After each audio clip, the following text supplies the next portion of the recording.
Usa ka pagtuo, usa ka tingog,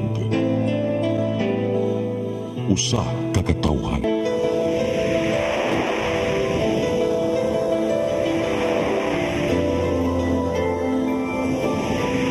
Cebu Catholic Television Network.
Hello Cebu, maayong buntag Pinoy, adlaw karong Biyernes, adlaw sa tumbalaang bata, Senyor Santo Niño, pitsa 21 sa buwan sa Marso tuig 2025.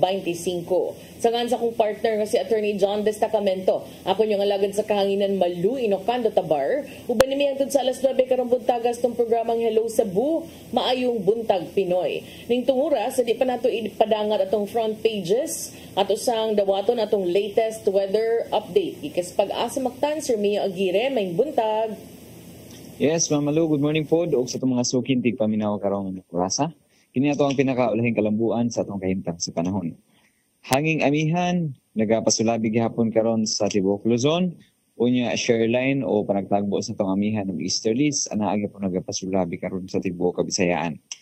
Karong adlaw ang Metro Cebu ingon man ang kitibukang bahin sa Kabisayaan, doon nagapoy mostly cloudy to cloudy skies. Magpasulabi ang kisdom nga kalangitan o magmadag-umon kini labi na sa hapon o gabi.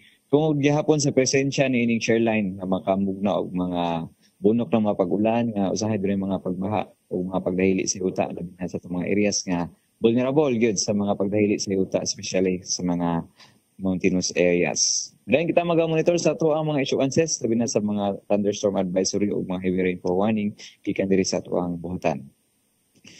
Sa ato ang sitwasyon sa hangin ug karagatan, seaboard sa Visayas, doon ay kasarangan ngadto na sa kusog nga pagguro sa hangin, gikan sa amihanang silangan din karagatan kasarangan ngadto sa adunay pagkabaluron.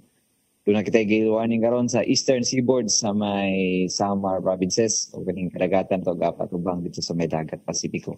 Diri sa inland Visayan Sea, apil ng karagatan sa probinsya Sugbo, kasarangan ang pagguro sa hangin ug doon na putay kasarangan ngadto na at times pagkabaluron gayud sa atong karagatan. Mag-aamping ang atong mga kaigsunan nga mga mananagat sa paglawig karon sa atong karagatan. Temperatura karon sa Metro Cebu 25 ngadto sa 30 degrees centigrado. Ang adlaw ni silang alas 5:48 sa buntag, usalop alas 5:55 sa hapon. Karagatan dunay pagtaob alas 2:07 sa hapon sa gitason nga 1.4 metro. Dinhi lang kutob gikan diri sa Mactan sa Botan sa Pag-asa Visayas do Este. It's Mio Aguirre og may buntag. Dagang salamat Sir Mio Aguirre ug may buntag yung tanan dinas Pag-asa Mactan. Karon arita sa ato ang front pages sa mga pamantalaang lokal ug nasyonal atong sugdan sa Sunstar Daily. Sa Sunstar Daily, no public fund misuse and rice distribution. Sa super balita sa Sunstar, nalatayan sa traktor kay iring gisuong. Sa The Freeman, Ombudsman clears Raymond and others complaint filed by former OSCA chief. Sa Banat News, sa The Freeman, nalatayan sa tanker na saghiran ilang motor diha sa SRP Viaduct. Sa Philippine Daily Inquirer, Timor-Leste Court rejects Philippines' bid to extradite Tevez. Sa Philippine Star, Sara says Rodi can no longer return to the Philippines. Sa Manila Bulletin, Palace won't block Senate probe On Duterte's arrest, hearing too late, Senator Go says former president's surrender to ICC defended. Ug sa tempo, foreign spies. Mao katong front pages sa mga pamantalaang lokal ug nasyonal. Sa among pagbalik may padangat kaninyo mga balita nga nahipos sa tong kaubanan sa CCTN News and Public Affairs team. Please stand by. Hello Cebu, maayong buntag Pinoy, maayong buntag Pinoy, maayong buntag Pinoy. Discover the beauty of the Philippines.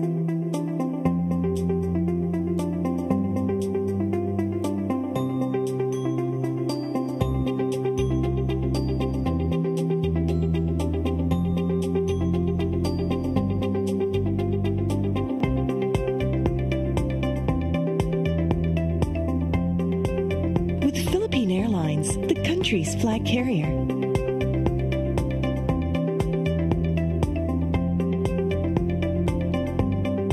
The airline that lets you feel the warmth of the nation.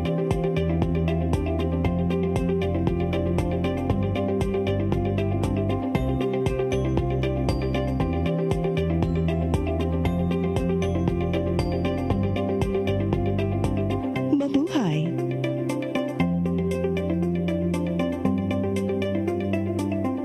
Kaiba sa mga politiko, matagal nang ginagawa ni Ariel Querubin ang ipaglaban tayo. Kahit sariling buhay inaalay. Ngayon, iba ang laban. Pero tuloy ang misyon ni Ariel Querubin, ang ipaglaban tayo. Kung medalya ang sukatan at hindi pera, si Ariel Querubin, ang ating bayani, nakarapat dapat sa Senado. Pag may Ariel Querubin sa Senado, may bayani tayo sigurado. Ito ang programa kung saan magko-collaborate ang ating mga ozone na doctors para ibahagi ang kanilang kaalamang medikal. I believe with all my heart that the Lord is allowing us to understand that He's the one who are extending this life and we have to take care of our body. Yes.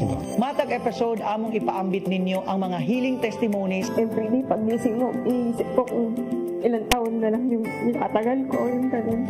This is your path to a new start. OzoMed Wellness Clinic New Start. Napapanood every Saturday, 8 to 9 a.m. Og ang replay airing matag Miyerkules, 1:00 hangtod 2:00 sa hapon. Dinhi lang sa CCTN Channel 47.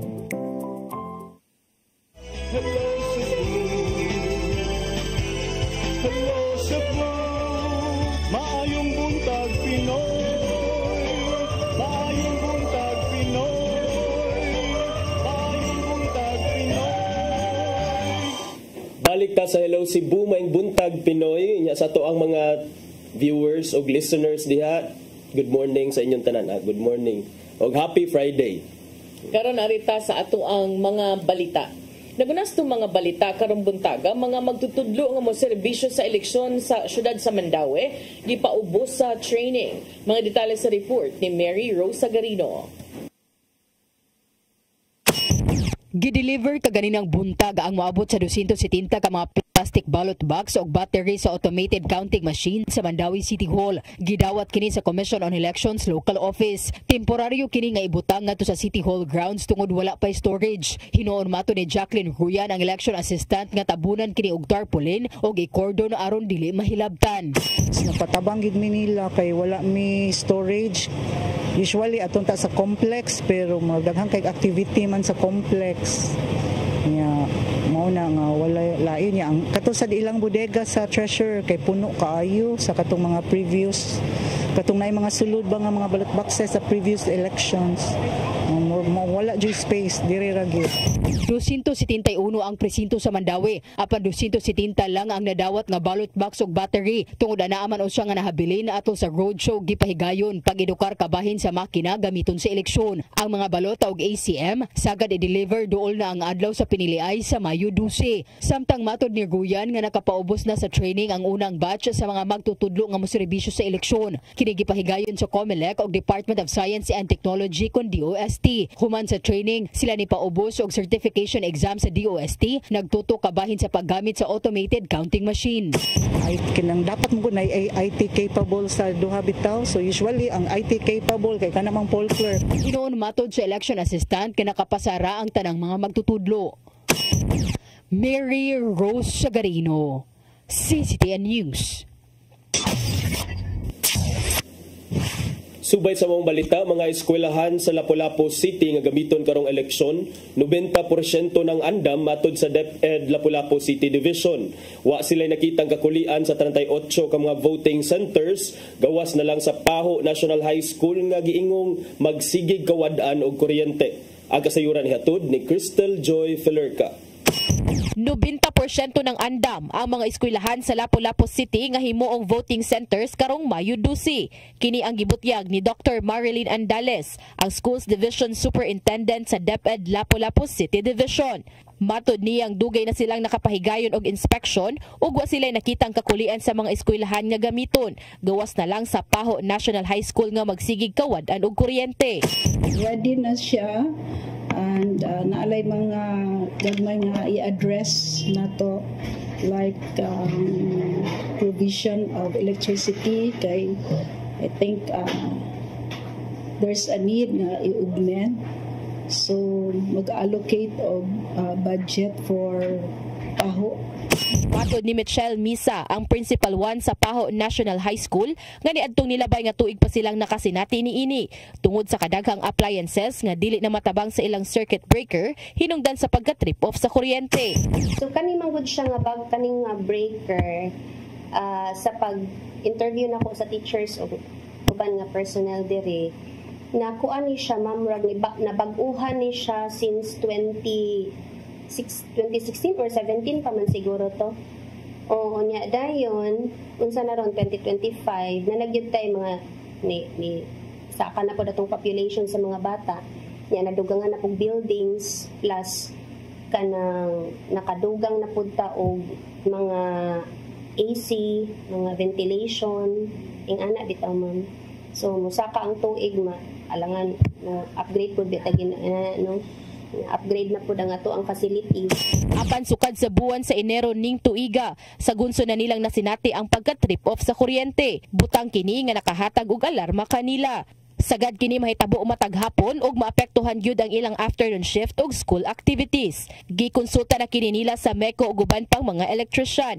Apan mokabat sa kapin 300,000 pesos ang magasto ug way igong pondo ang PTA para niini. Hinungdan nga nagpatabang na ang principal sa DepEd Lapu-Lapu City Division aron nga makapangayo og pondo para sa rewiring project.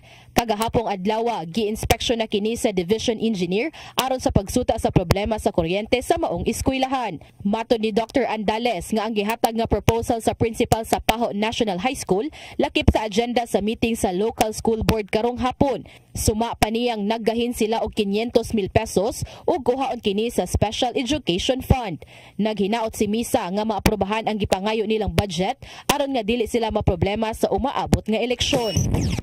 Hopefully this afternoon ma-prioritize gid siya kay kanang coming naman gud ang election nya dayon ang Paho is kuan gid nga several classrooms na mo gamiton gid siya nya overnight gid ang suga na mamba, so gamit ka ng electricity umapagnan kuyaw kaayog kuanan ta bahala na ito sa unsay mga kuanan nang mo brown out dako kay problema.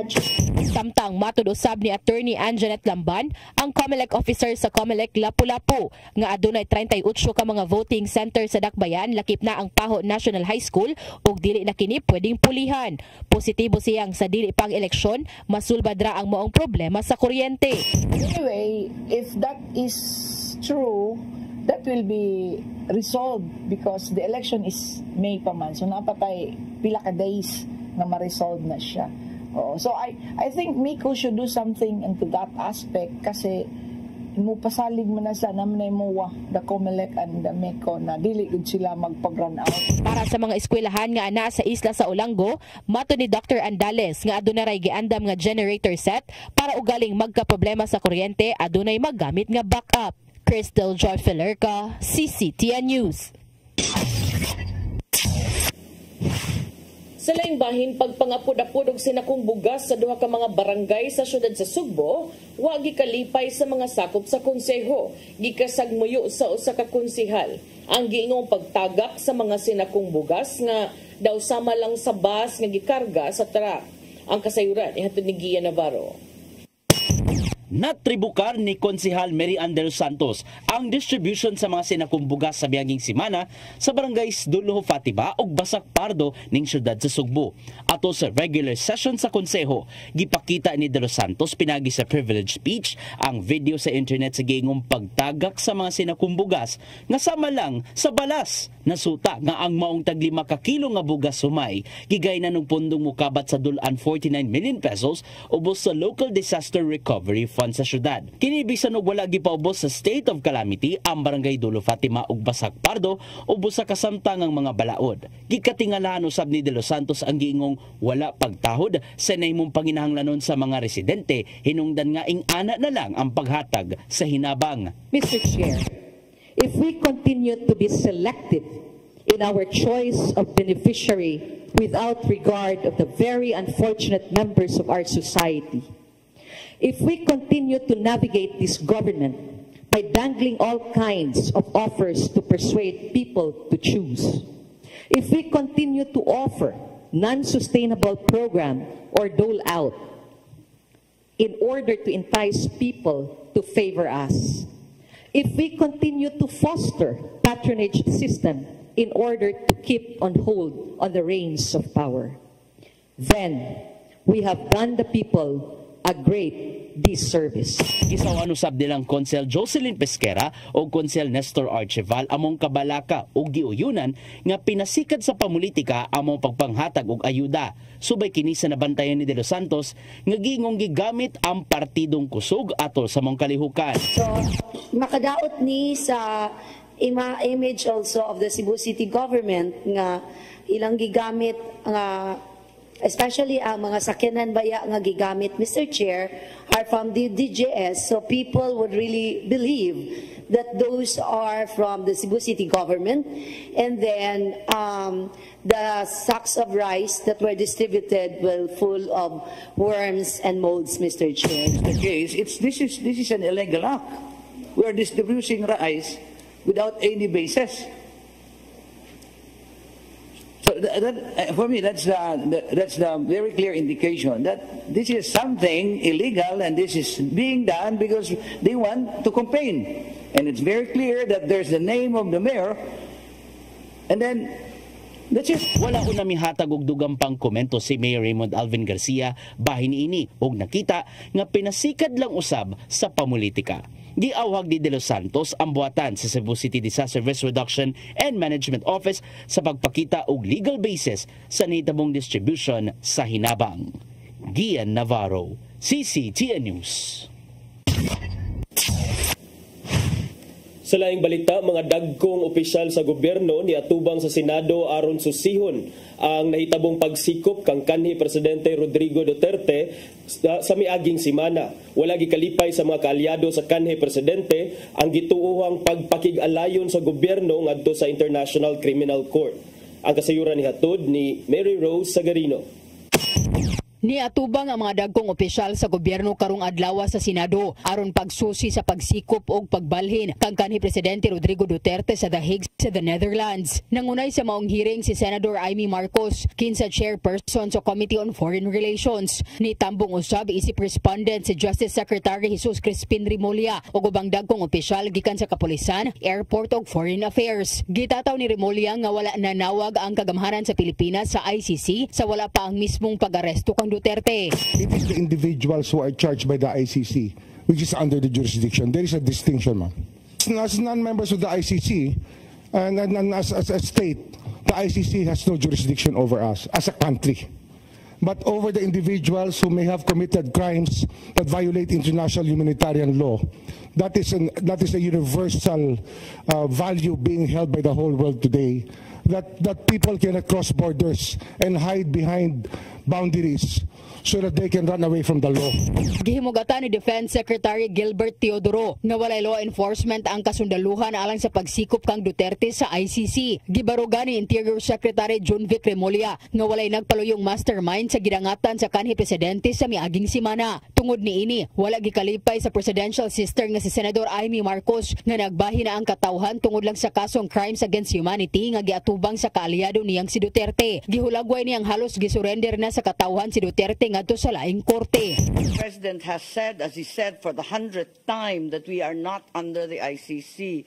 Why is the SOJ now saying that we are nevertheless somehow, in some miraculous way, under the rubric of the international humanitarian law, still under its jurisdiction? Sa pagsugod sa maong hearing, gihangyo sa laing kaalyado ni Duterte nga si Senador Bongo ang kapulisan sa pagtugaan na lang sa tinuod. Samtang gihangop niya ang maong inisyatiba sa maong komitiba, sanglit giuyunan niya ang punto nga mao ang isyu sa soberanya.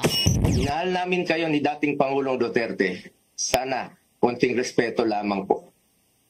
Kung nagawa niyo yan sa akin, magsinungaling, mas nagagawa niyo po yan sa ibang tao. Respeto lamang sana.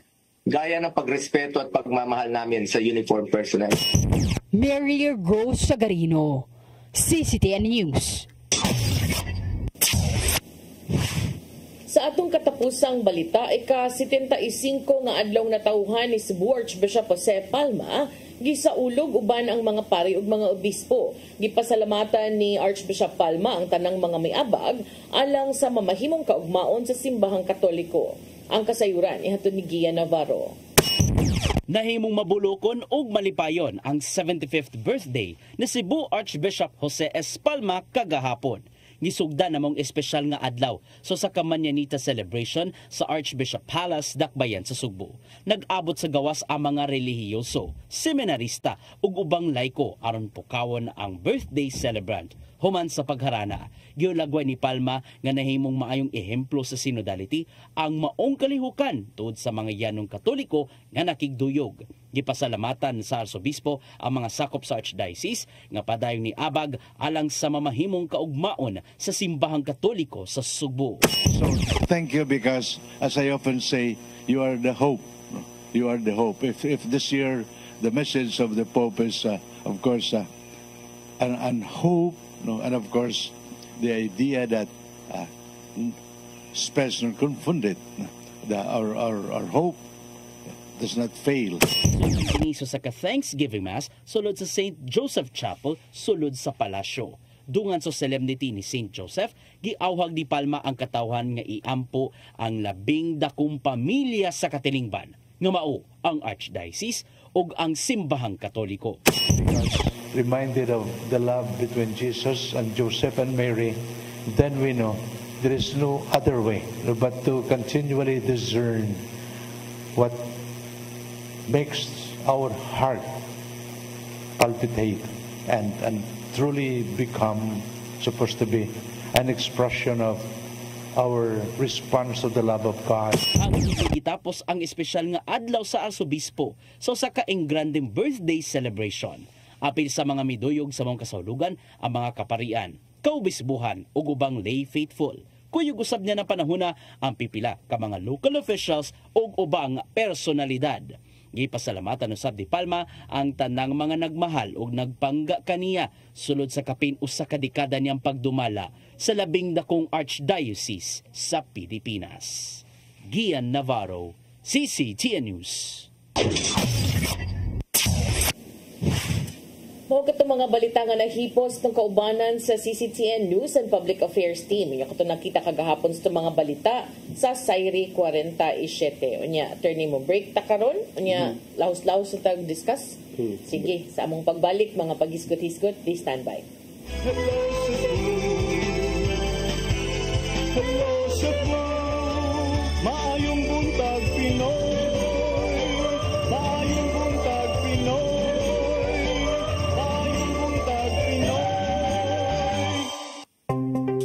Discover the beauty of the Philippines.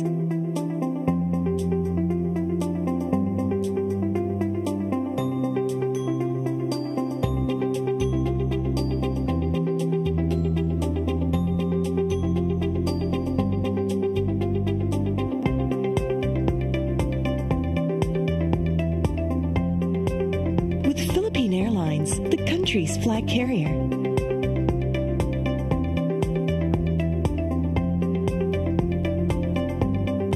The airline that lets you feel the warmth of the nation.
Balik sa Ilaw Cebu, maing buntag Pinoy. Sa atong paghisgot-hisgot karong buntaga, atong isgutan gihapon ang nahitabo nga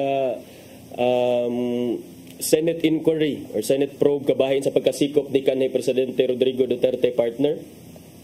Actually, ang ako number one yun nga thought, no, pagkita ng kuwak ka sa boat, what is that for? Will it change anything?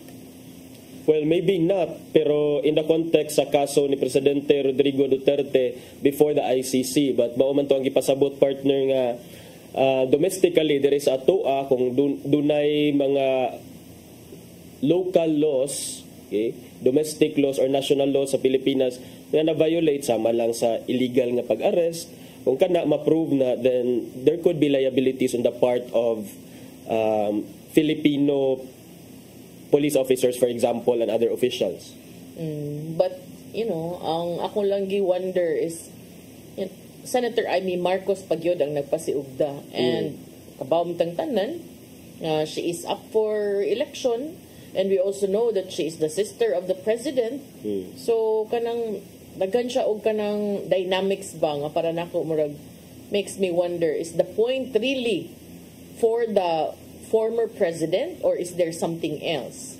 And katong mga discussions, mura man gug there was a point nga mura man og imong mga pangutana di ka aware sa mga panghitabo kay medyo na confused man ka. You were even murag imong iyang gisuwayag piit si General Torre ba nganong giinadto ninyo, nganong inyong gipuwersa. And mura man siya kay bawo nga ningon si General Torre because ang imong nakit-an ma'am last naman to nga portion. Kato naman tong tanang chances ako nang gihatag nila, and the only way nga niingon ang kanhi presidente nga sige na maadto na ta was because na ako nang gipusasan si Attorney Mejaldea ug niingon nako nga ug di pa gani gyud ta mo adto ikaw akong isunod Attorney Delgra. So mura mag kanang para nako dugay naman to, taod-taod naman, and I'd like to assume nga kita sa media, samot na, aware ta, samot na siya, nga senador siya, should know nga. Kadaga na atong mga nakita, mga interviews, wadyo ka kabaw nga niabot og 12 ka oras di ay, maong dipod na ingon anak kasayon ang sa part sa pulis nga nagbuhat ra sa trabaho nga gisugo ra sad sa iyang opisina nga mobuhat ana niya. Kana bang balik-balik, warrant, asang warrant, walay warrant. Naglibog ko. Pwede ra siguro to madaog, i-email na lang to senador. Or nangutana lang ka kanang isalida gyud nya kanang naglibog sa ko ba. Kana sa ma-question nato gihapon in the same way nga na hisgutan sa nato nga pwede ma-question ang motibo sa mga nagpahigayon sa mga kanang giingon nga inquiries in aid of legislation kaniadto about sa confidential fund, how the office of the Vice President spent her confidential funds as then DepEd Secretary and as the sitting Vice President. Karon ma-question sa dato ang pagpahigayon o kini mga inquiry, especially now nga we are at the height of the campaign period yun para sa mga national positions. And like what you said, partner, kini di ay si Senator Amy Marcos is also running for re-election. So makapangutana sad ta if there is a legitimate basis para ana or naabay mga ancillary secondary nga mga underlying motive nganong gusto lang yun mo salida kung ang mga gusto. Hindi, kung unsay mong gusto, naba kay mga future plans. Unya, good ka nang trying to be relevant. If you have future plans as much as possible, you would try to be relevant and you would try to gain support from other people outside your circle. Pwede. But pwede pod nga out of the goodness of her heart and her sincerity and her feelings towards the former president, pwede pod. No, hindi, pero at least kining mo ganin atong giingon sa una. First kay makalibog nganong inana nga Marcos is now trying to support the Duterte, but of course going beyond the names of these politicians, doon na sa dabay base. Ila sa nang katungod nga mo Asia o kuan partner, iya sa nang katungod nga mo lead siya sa investigations diha sa Senate kay aron sa siguro mahilun na ang and ma-assuage ang mga emotions sa mga especially sa mga supporters ni Presidente Rodrigo Duterte. Pero ang ato lang diha nga, are we not wasting time sama sa imong giingon nga kuan kining balik-balik ra ang pangutana and then these questions have already been human na magdebate 2 weeks ago nya dayon kining karon pa mo diha and then I just hope nga there will be something more concrete that can come out of that probe. Otherwise, you cannot prevent people from speculating. At the end of the day, basi gigamit ra ni as an opportunity nga para makuha ang spotlight and then maybe to further your personal interest. And at the same time, aren't you also wasting people's time? Okay, it's Senate recess.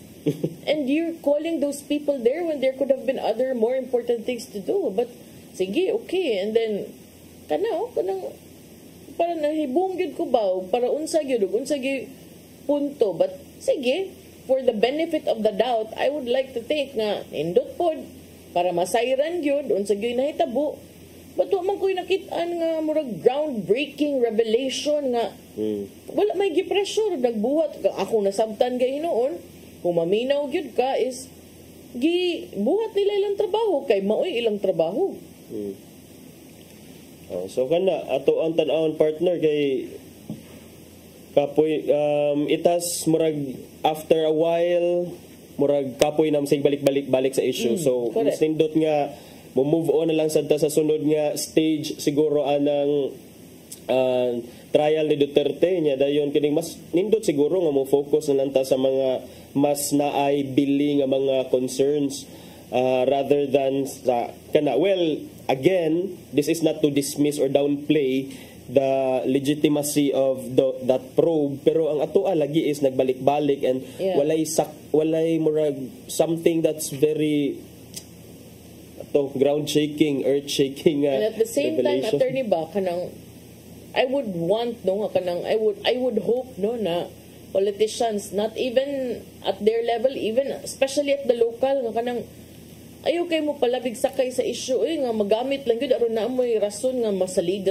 mo din ha kanang kapuya na ginana nga style politika ay pag himo mag inyong mga move na kay murag karon bisag unsa na lang organize ali-rally birthday ano ba kay Hapit na, sige kasabot man ko nga na atay gidapigan, but kanang sometimes timbang-timbang nga ang sud sa inyong kasing-kasing, dapig ba gyud ni nga 100% nga dapig, or dapig sad ni kay nagtuusan mong namoy makuha nga benepisyo gikan sa aning pagdapig-dapig.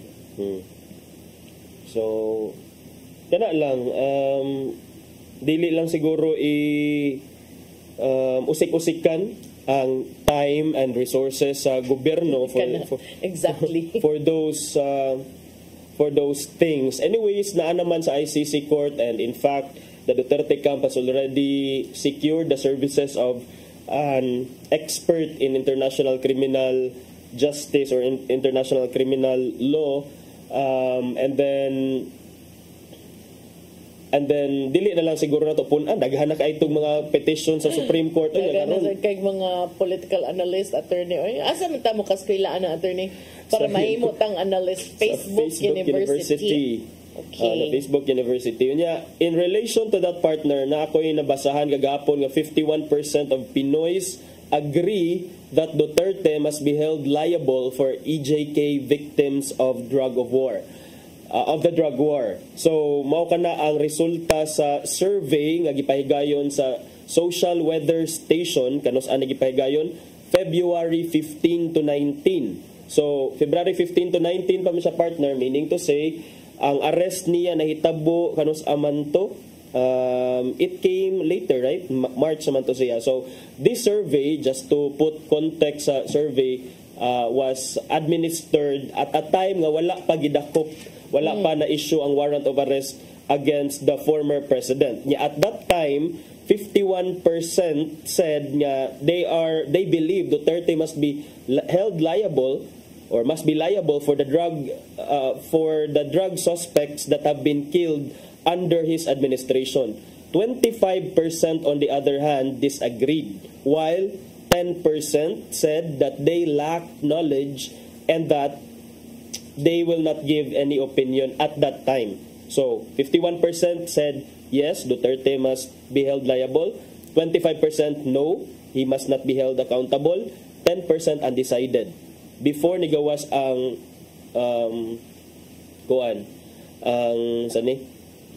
ang arrest warrant versus Duterte. Unya, based sa survey sa, partner, nga ang pinaka strongly agreed kay naa sa man to, ang mga strongly agree kaayo nga dapat i-hold liable ang kanhi presidente naa sa Balance Luzon. Ikaduha ang naa sa Visayas, actually, partner. Balik ka kay kanang balik ka kuno kay basig murag di man ta katuo kay makita bitas Facebook nga Visayas ug Mindanao gyud kuno matud pa. Di man Visayas man dire ang pinaka strongly agreed. Ay basig kuan ra na oy, basig lima ra sad kabuk ang gipangutana. No, they asked over 1,800 respondents, partner. 1,800 ay basig kuan pud puros pud to compound nga mga anti-Duterte kay nganong inanaman ang outcome, attorney, dili makatuo ang mga supporter ni ana sa Facebook. Uy kay mo ingon bigid sila nga imong kumpiyansa kay magdaghan na kay mig mga tapok, busina-busina, inana ba? Well, this was commissioned by this was administered by the Social Weather Station, commissioned by a group called Strat-Based Group. O kamo na lay research kung kinsa ning Strat-Based Group. Basta SWS is an institution when it's a pollster. Nga dili ka na kanang binayran sa kuan. Kay maoro ba gyud na itubag attorney? Matod pa sa SWS, partner, Visayas has the highest agreement to holding former Philippine leader accountable. 62% sa mga respondents in the Visayas would want President Duterte to be held accountable for the killings. Uy, di siguro na tinuod. Uy, maobe na ako lang hisgutan ang standard nga kuan ha? Standard nga response sa atong makit-an yun ha nga. Uy, binayran man na. Kuan man na. Diba? Aray, kung kay bawo naman ta, partner, ng usahay, kung dili mo align sa ato ang mga beliefs, sa atong gusto, we tend to dismiss it as fake news. But ikaw, if discerning jud ka, and ikaw, I think admitting admitting at some point sa yupsad ka, that is also a mark of a bitang person nga truly nagpakabana yun, dili blind nga following lang partner blind ba followers nasa day blind followers attorney daghang blind followers partner ay nga kining kuan lang murag they are following the person such that bisag unsa pay buhaton na nga person murag na Ginoo ba murag ila nag-worship inaana sa doon ta mo follow sa Ginoo no para matarong atong kinabuhi ba nagampo bitaw sila partner na kinsa may lang giampuan nagampo sad sila nga masalbar mo gani daghan man nagampo so muna nga tan-aw na to kinsa pag-ampo ang paminawon kung kinsa ang dunggon so mo na sa partner ang mga updates so mao na no unya na natoy point pag hearing attorney nga nagkatawa ko kay nangutana Senator Amy Marcos nagiingnan siya nga ra makatubag gid na mong pangutana ma'am ang ICC ra gyud parte sa katong ilahang warrant ba so mo to nakaingon ni kung saan pero I guess there are some also nga lipay kaayo and kanang nga gibuhat to kay si Senator Amy Marcos kuno maayo gyud kuno nga anak kita gyud ko kanang influencer nga niingon nga kasi giingnan na kuno gihangup kuno na siguro siyang amahan nga anak may na kay kung kahimutang diri sa libingan ng mga bayani kini gyud imong manghud mao gyud ni nakaingon pinaana ko no grabe nag mga narrative mura na mag-connect to the other world pero sa nanggawasad no doon ay mga interviews with mga legal experts ang ilahang giingon they see slim chance for early dismissal of Duterte's case kay bisan pa man kunog dunay igong panahon between the first appearance ug sa next stage sa pre-trial nga karon pang Disyembre ang iyang defense team mahimong mo sangat mga petisyon, nag-questions legality siyang pagkasikop, aron paningkamutan nga ma-dismiss ang mga charges baktok niya, kay mamto gingon siyang ni Attorney Kaufman nga kanang confidential, pero mao lagi wa mo takitag abogado nga mudawat og kaso niya, maingon ko, baan ko diba? So, kaning mga issues on the jurisdiction, admissibility, and requests for interim release, matud pa sa mga Pinoy nga mga lawyers with expertise in international law is dili kuno ingon ana ka sayon kay kanang i-rule maraman gihapon na sa pre-trial chamber kan kung iya man gaining buhaton no iya man gaining pang-questionon so dili day sayon kay murag sayon naman ang uban naka post sa social media sa ilahang mga opinions ni uban opinion very legal opinions very specific instructions on how things should be done so kana mao na kana mga interpretations mga nindot kaayo so ingon ang human rights lawyer nga si Dino De Leon, who is also an alumnus of the Hague Academy of International Law, he does not think that the Duterte defense team has a strong case if it will challenge ICC's jurisdiction on two grounds, which are withdrawal and wrongful arrest. Kaya explicit ko na sa Rome Statute that the withdrawal does not absolve the state party from obligations that it willingly assumed when it was still a state party. So, kana siya. Pani mga kuan. Male captus bene detentus or wrongly arrested, properly detained may also be invoked. So kini ko nung mga kanang mga interim release nga i-request sa kampo ni Duterte, factors to be considered also include ang kagrabe sa offense, ang influensya sa akusado, and his tendency to tamper with evidence. So kini manggod mga kaso matud pa are the most heinous and horrendous crimes, and he is a principal. Ang record ko no sa kanhi presidente in terms of power and track record of bullying and making people afraid to come forward could also be factored in as well, noting the absence of a single case against him in the Philippines. So, sa ka-article natubag ang mga pangutana sa mga supporters nga nganong dito pamangyud, nganong di man dinhi. Sumoto yung tubag matud pa. Ya kanang inyong pag kanang stalk sa mga justices, kanang mga ICC judge dito, mga magistrates, kanang inyong pangitaon nilang LinkedIn, pangitaon nilang Facebook, niya inyong sagunsunan og comment, Padayuna kung nagtuo mong makatabang na sa inyong kausa kay apel na ra ba to dito. Katong sa punto nga gipangingon nga in consideration. Nagpakita lang mo nga mao daing way mo sa mo tunahay dinhi sa tua kay mahasol man. Kadaghang kaso, tanan uring mga kaso inanaon nimo ang judge. Maunsa ka ta. So kana another lesson. Okay. Okay, so biyaan na tula tong international attorney. Balik ta diri sa tua. Balik ta diri sa tua. Balik ta diri sa Cebu partner diri sa nagkagubot kay dunay magipang dunay mga gipang distribute nga mga sakos sinako nga mga bugas. Nga matod pa dun ako pa duna batoy ingon man to ganina dudunggan ako dunay pangan yun sa kuan. Naagi ko na mga pangan. Unya gi-question ni sa pipila ka mga konsihal sa dakbayan sa Sugbo kay matud pa para manig kuan illegal campaigning kay it happens at the time nga padung na ta election padung na ta campaign period ni man ka March 11 man kuno ni nahitabo niya dayon sa mantaron March 21. March 11 is mga roughly 20 days, 19 to 20 or 17 over a little less than 3 weeks padung sa official start of the campaign period para sa mga local officials karong March 28. Nya matod pa ini mga sinako sa bugas gipang distribute kuno sa kabarangayan sa Sugbo. Part kuno ni siya sa LDRRF or Local Disaster Risk Reduction and Management Fund. Ang mga sinakong bugas nga parte ni siya sa 166,000 sacks nga gipalit sa A1 Milling Corporation for more than 49 million sometime last year.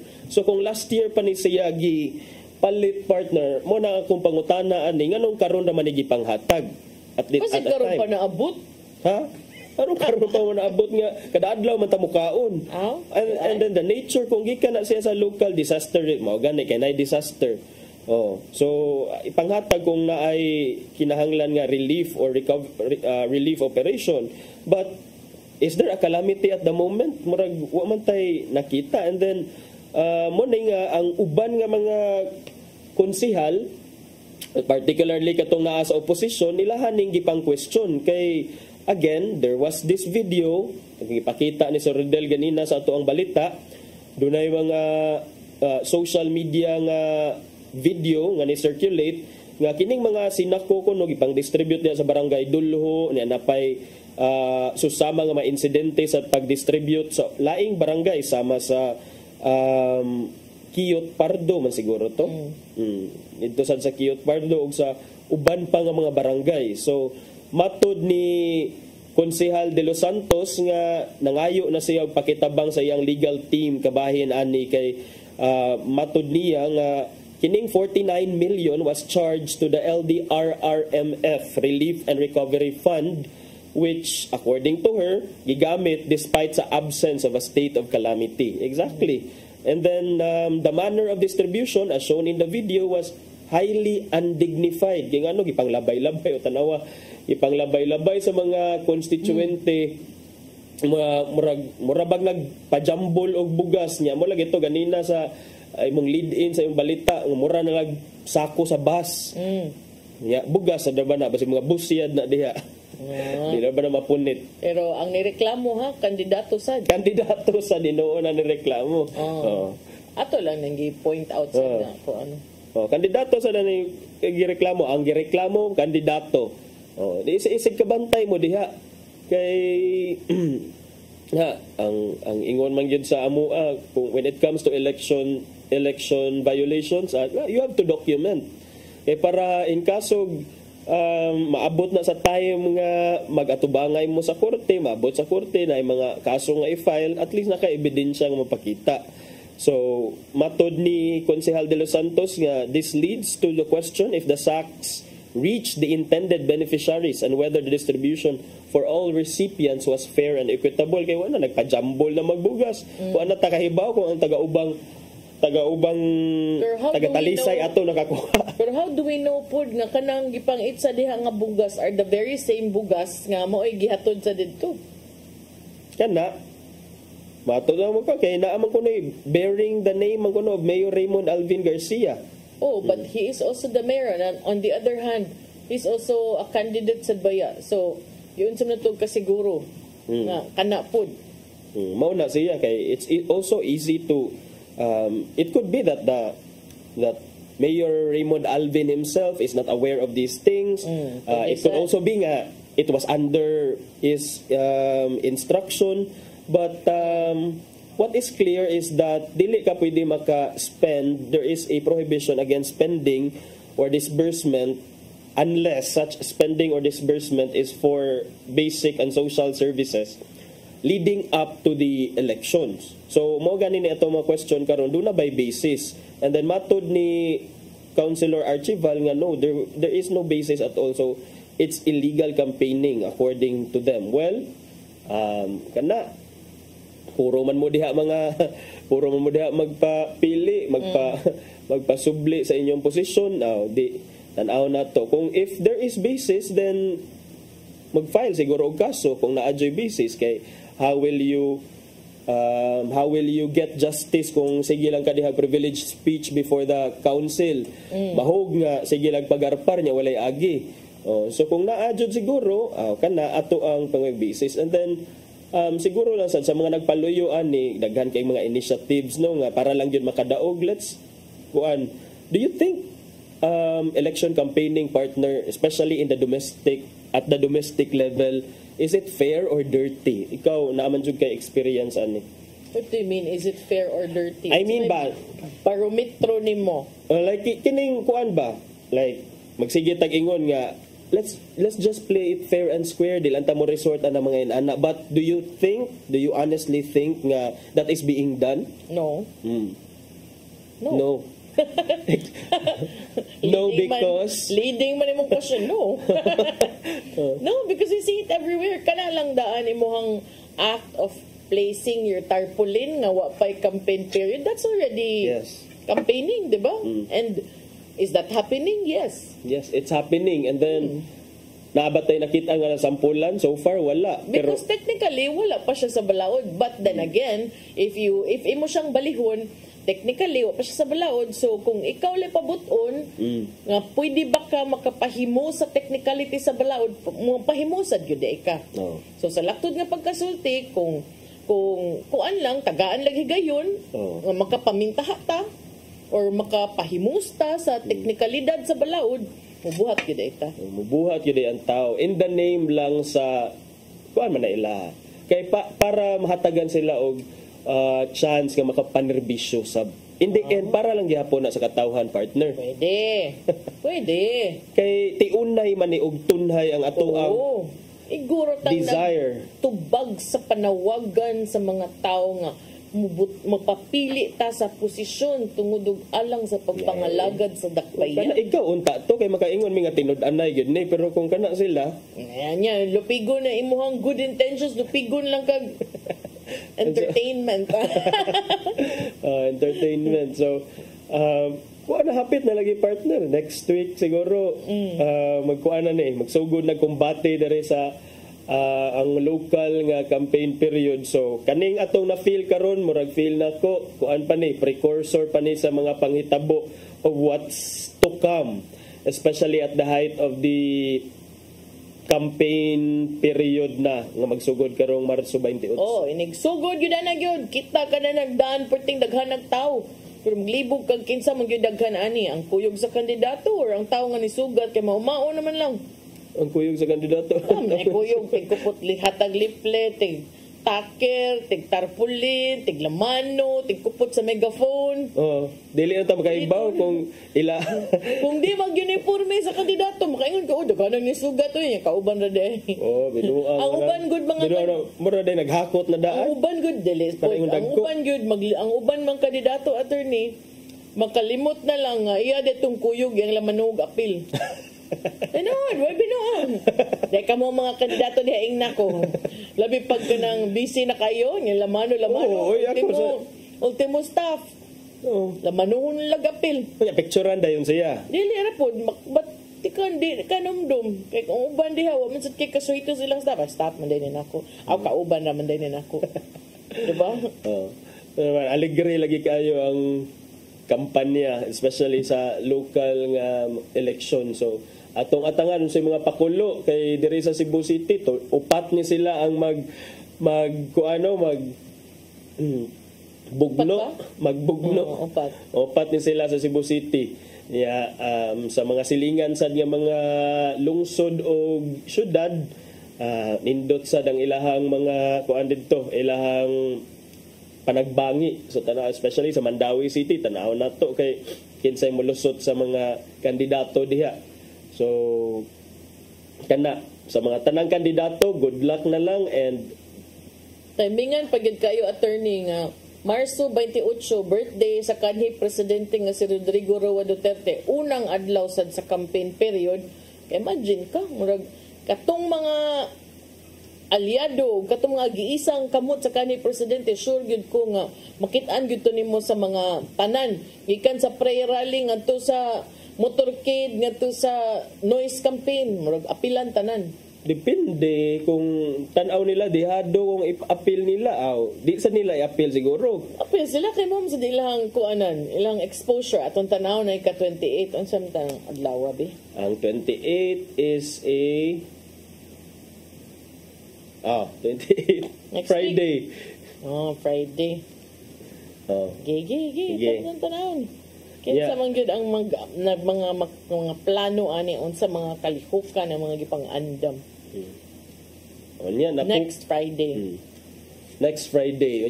Kani nga Friday, murag napupos na pod partner ang usa ka semana nato dinhi sa atong programa. Uy, kuan day ha, holiday ka April 1. Yes, holiday ka April 1 in observance sa Eid al-Fitr. Okay. Yes, wala tay oras no? Wala na tay oras partner. Ato ipadangat ang giandam ni Tatay Dodong ani yung pulong ug kinabuhi.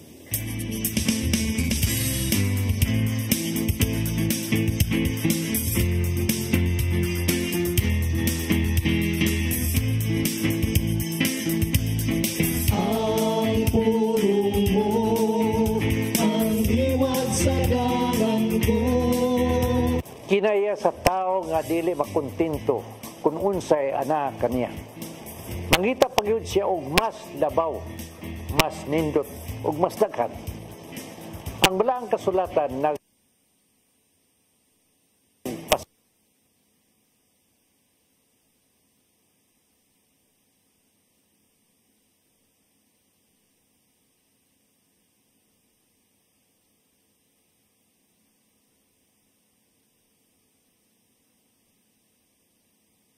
pulong og kinabuhi. So, atong ibalik, Ate Inday. Okay. Murag na ay kuan sa ato ang technical issue. So, manamilit na lang ta, attorney. Salamat sa Philippine Airlines.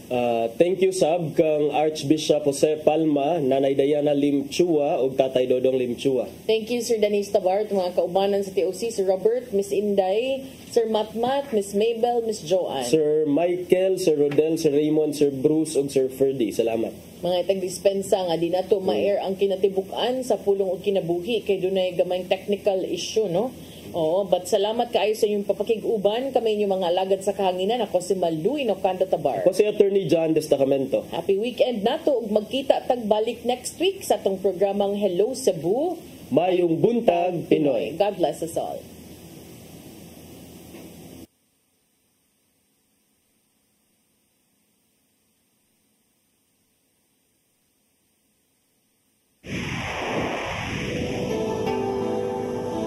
Usa ka pagtuo